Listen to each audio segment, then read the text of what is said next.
Hai Titers, kali ini kita akan belajar tentang olah vokal, yang mana vokal itu menjadi sesuatu hal yang penting bagi seorang aktor. Makanya sebagai seorang aktor, kita harus memiliki kesadaran untuk mengolah elemen-elemen penting yang dimiliki oleh seorang aktor, yaitu olah vokal. Nah, sebenarnya banyak sekali metode yang bisa digunakan teman-teman untuk melatih vokal itu. Mungkin saya di sini akan sharing beberapa metode yang bisa dipakai teman-teman buat latihan di rumah, di kosan, atau dimanapun jika teman-teman memiliki waktu luang.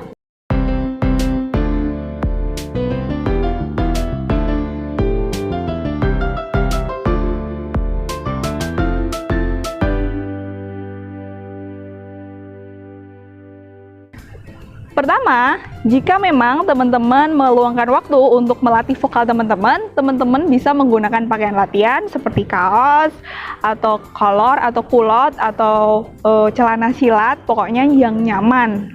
Tapi, teman-teman juga bisa melakukan latihan vokal ini dimanapun, karena ini adalah sesuatu hal yang mudah. Yang kedua, jangan lupa stretching atau pemanasan. Karena fungsi pemanasan itu sendiri adalah melonggarkan otot-otot yang barangkali kita tidak menyadari itu dan tidak pernah tersentuh oleh kita. Jadi, dengan melakukan pemanasan, kita akan melonggarkan beberapa otot-otot atau syaraf-syaraf kita yang tidak pernah kita sentuh selama ini. Yang ketiga, metode-metode olah vokal. Setelah pemanasan, teman-teman bisa melakukan seperti humming, yaitu mengeluarkan suara degungan atau apa ya, teman-teman menyebutnya kayak seperti ini contohnya.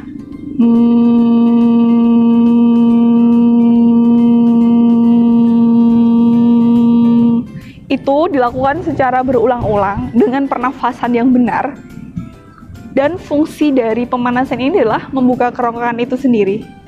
Kita harus membuka kerongkongan di ujung tenggorokan ini, di pangkal tenggorokan, agar tidak cedera saat kita mengeluarkan suara-suara yang membutuhkan power atau tekanan yang keras.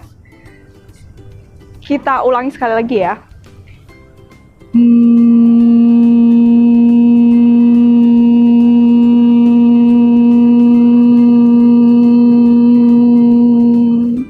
Tarik nafas lagi.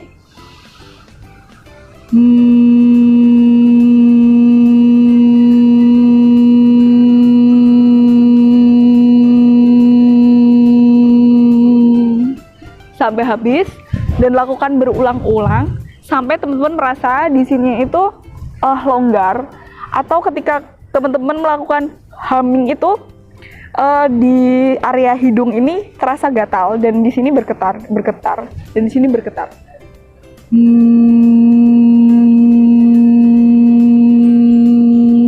Ini berbeda dengan yang itu hanya untuk suara hidung ya teman-teman. Itu tidak seperti itu, tapi di tenggorokan itu sendiri. Kemudian selanjutnya teman-teman bisa menggunakan metode pelatihan biasa seperti olah vokal A, I, U, E, O dari suara perut itu sendiri. A, I yang biasa bisa teman lakukan. Tapi kalau misalnya teman-teman bosan, teman-teman bisa kayak nge-ref atau menggunakan akrobatik huruf vokal atau konsonan yang kadang jarang-jarang kita itu sering melupakan huruf-huruf konsonan itu sendiri, seperti kayak P, P, P, D, D. Karena saya orang Jawa biasanya itu memiliki kecenderungan huruf D, G, atau J itu banyak penebalan. Ini akan kesulitan jika misalnya teman-teman atau saya barangkali akan memerankan peran yang memiliki karakter orang-orang Jakarta atau orang-orang di luar Jawa. Ini akan mengalami kesulitan kalau kita tidak melakukan fleksibilitas dalam konsonan itu, kayak D, D, D, D, D, D, D, D, P, P, P, P, P, P, P, P, J, J, J, J, J, J, J. Nah, kesadaran-kesadaran ini harus kita leburkan. Kemudian ada beberapa metode yang masih banyak lagi. Misalnya kalau saya bosan melakukan olah vokal itu adalah saya melakukan olahraga atau teman-teman bisa melakukan olahraga dalam bentuk apapun, tapi sekalian mengolah vokalnya. Misalnya kita melakukan bulu tangkis, yang setiap kita menangkis kita melakukan dialog atau mengatakan huruf vokal atau konsonan atau ref, seperti itu. Banyak sekali metode-metode yang bisa digunakan, baik di tempat latihan maupun di rumah, atau teman-teman bisa melakukannya sebelum mandi atau mau berangkat kuliah atau mau berangkat kemanapun, sehingga tenggorokan kita akan terbiasa lentur untuk melakukan vokal, untuk melakukan dialog, dan tidak mengalami belibet-belibet kecil yang lain. Langsung saja kita praktekkan dari humming sampai beberapa metode yang bisa kita coba ya. Mungkin barangkali teman-teman bisa mencobanya dimanapun, tidak harus kalau tidak memiliki jam latihan khusus, teman-teman bisa melakukannya sebelum tidur, mau mandi, atau banyak hal yang itu menjadi happy teman-teman. Bisa kita mulai. Pertama-tama atur nafas teman-teman. Teman-teman bisa mengambil nafas dan menyimpannya di perut. Seperti ini.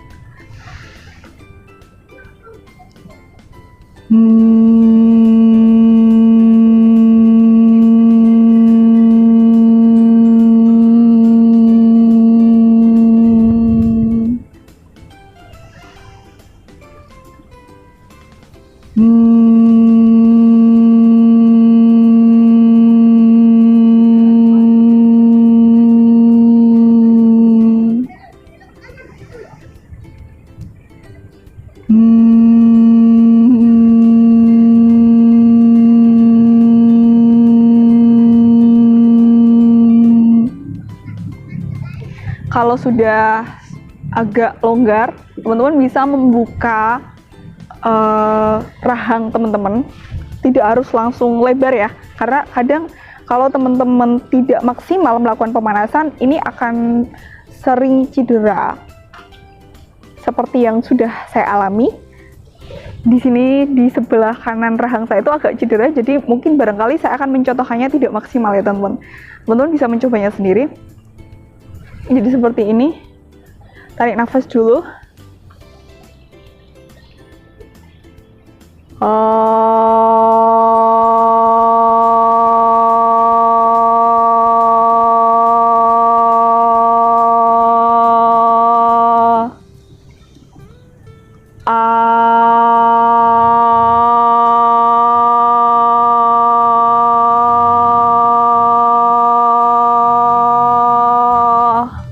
Itu dilakukan berulang, dan jangan lupa sebelumnya juga pemanasan rahang dulu ya teman-teman. Seperti bisa dilakukan seperti ini atau seperti ini.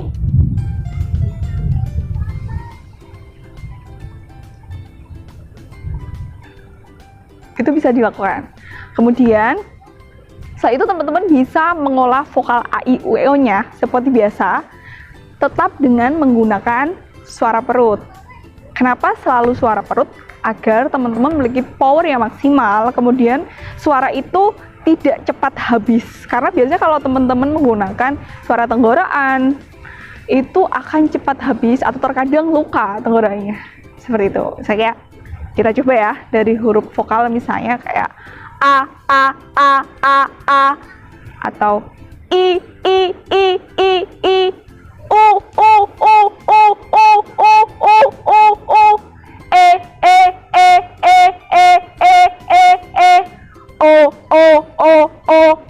o. Nah, seperti itu. Teman-teman bisa melakukan itu berulang. Kemudian ada metode-metode yang lain yang bisa dilakukan. Misalnya seperti huruf konsonan tadi. Misalnya kalau saya orang Jawa itu memiliki kecenderungan untuk menebalkan beberapa konsonan sehingga dialeknya itu memiliki ciri khas sebagai seorang Jawa. Misalnya huruf D.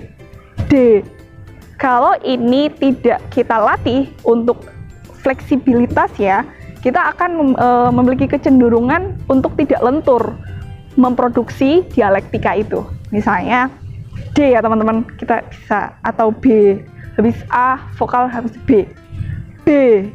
Saya memiliki kecenderungan huruf B, B, B, B, B, B, B, B, B, B, atau B, B, B, B, B, D, D, D, D, D, D, D, D, D, D. Kita harus menemukan sampai di titik bagaimana kita mengucapkan konsonan-konsonan itu secara wajar dan tidak memiliki ciri khas. Misalnya saya Jawa. Ini akan menjadi persoalan ketika kita menciptakan karakter atau dialektika dari suku-suku tertentu, misalnya seperti Jakarta atau Batak atau Sunda. Kita akan memiliki kesulitan di bagian itu. Nah, kalau misalnya teman-teman sudah eksploratif di bagian itu, teman-teman juga bisa menggunakan alfabet yang lain, misalnya huruf hijaiyah. Karena huruf hijaiyah itu memiliki detail-detail yang membantu fleksibilitas kita dalam berdialog. Seperti misalnya huruf ain.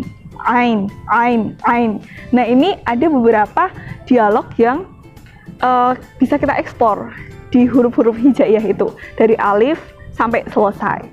Kemudian jika teman-teman sudah itu, teman-teman bisa melakukan akrobatik dialog kata atau huruf.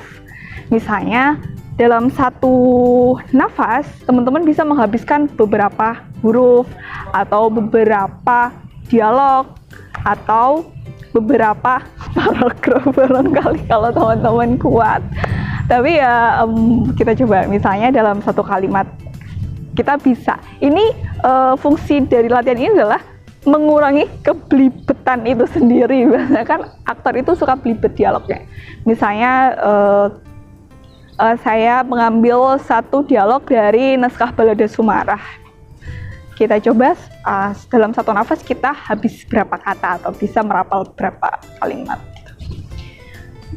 Kita pakai suara perut nanti sama. Dewan Hakim yang terhormat, izinkan saya untuk meralat ucapan jaksa ini bukan pembelaan dan pembenaran. Nama saya Sumarah, bertahun-tahun saya melipat mulut saya. Nah, bibit-bibit seperti ini yang biasanya kalau tidak sering dilatih akan terjadi banyak kesulitan-kesulitan yang akhirnya penonton atau siapapun yang mengapresiasi karya kita itu akan terganggu dengan hal-hal yang kecil-kecil ini, teman-teman. Jadi kita harus detail untuk melatih diri kita, terutama vokal gitu. Saya ulangi lagi ya yang saya hafal, misalnya ini bukan pembelaan dan menambah siswa bertahun-tahun. Oke. Dewan Hakim yang terhormat, izinkan saya untuk meralat ucapan jaksa ini bukan pembelaan dan pembenaran. Nama saya Sumarah, bertahun-tahun saya menjilati kaki orang. Ternyata sampai seperti itu aja misalnya. Ternyata saya juga cupu. Lanjut. Jika misalnya teman-teman bisa merapal itu sudah lancar, banyak belibetnya sudah diminimalkan, untuk menjaga intensitas antara kekuatan nafas, fisik, dan pikiran agar seimbang, teman-teman bisa melakukan olah vokal dengan cara bergerak, misalnya sambil nyapu, atau sambil lari, atau sambil berenang. Kalau berenang, bukan seperti itu, bukan berenang langsung dialog, enggak. Biasanya saya menggunakan metode saya berendam di dalam air setinggi ini atau setinggi ini, kemudian saya berdialog keras dengan suara perut. Nah, itu rasanya akan berat sekali, seperti delay. Dialog kita dan tenaga kita itu seperti delay. Tapi ketika kita naik ke daratan, itu akan menjadi sangat ringan dan powernya akan semakin tambah. Nah, metode ini dulu sering saya gunakan dan sampai hari ini saya masih menggunakan metode itu karena powernya akan lebih cepat naik. Dan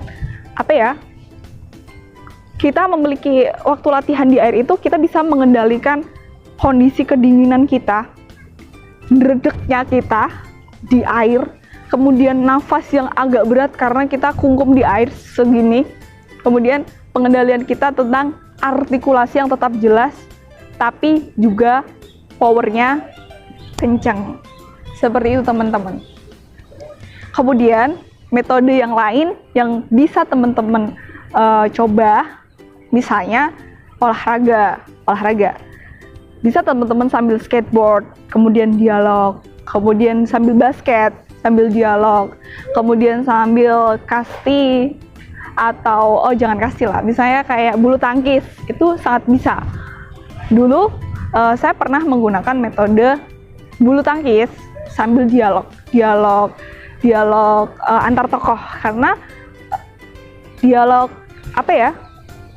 teater ensemble, teater yang banyak aktornya, itu lebih efektif ketika kamu akan melakukan seperti apa, itu lumayan sangat menarik karena fokus kita akan banyak, kita akan melatih banyak fokus seperti intuisi untuk tetap bermain bulu tangkis, tapi juga kita memikirkan dialog kita dan tidak belibet ini bisa diminimalkan. Itu sangat baik. Terus kemudian nafas, fisik, dan sebagainya. Itu sangat efektif daripada hanya sekedar kita A, I, U, E, O, atau seperti itu. Itu menurut saya satu pola latihan yang bisa teman-teman coba, dan itu berdampaknya banyak. Fisik, nafas, fokus, konsentrasi, dialog, kebelibetan itu sendiri, dan masih banyak hal yang bisa teman-teman rasakan nanti. Begitu teman-teman, itulah beberapa metode olah vokal yang bisa teman-teman coba, atau teman-teman barangkali punya banyak metode, silahkan share di komen-komen di bawah-bawah yang banyak. Barangkali saya juga bisa belajar dari metode yang dipakai oleh teman-teman. Sekian, bye Teachers.